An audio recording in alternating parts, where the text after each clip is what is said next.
Alright, hari tu kita support dekat TikTok 3 pack. 3 pack tu keluar ini je lah. Bawa SR biasa je. Ini je keluar. So kita support lagi dekat TikTok. So kita tengok hari tu kita dapat apa. Aku lupa dah. Rasanya kumpau juga. Okay, tu dia. Okay, cantik sila.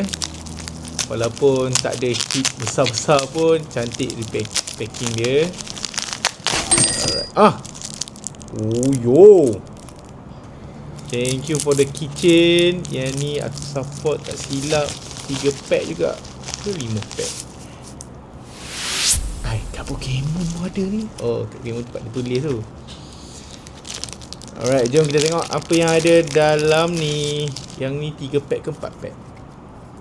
Okay.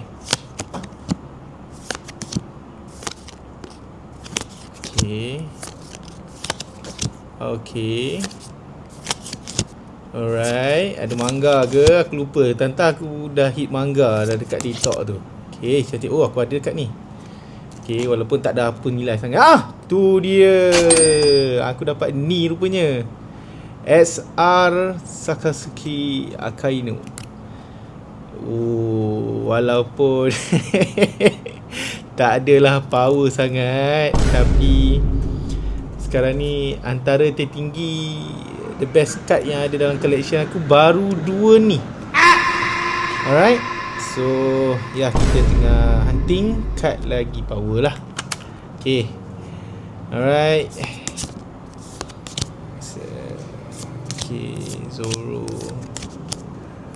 Alright, ada lagi ke Yamato. Card ni dalam gameplay power ni. Nak bawa keluar dia. Meta gameplay Yamato.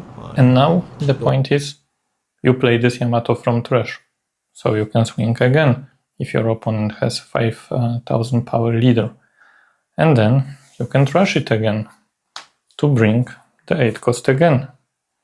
Swing again, because we have rush, we bring the character with the land of Wano trait macam mana tak combo untuk keluarkan dia ni. Okay, and last pack. Itu saja. So bagi aku akan simpan 3 benda ni lah. Aku simpan 3 benda ni sebab setakat ni collection ni je yang paling cantik.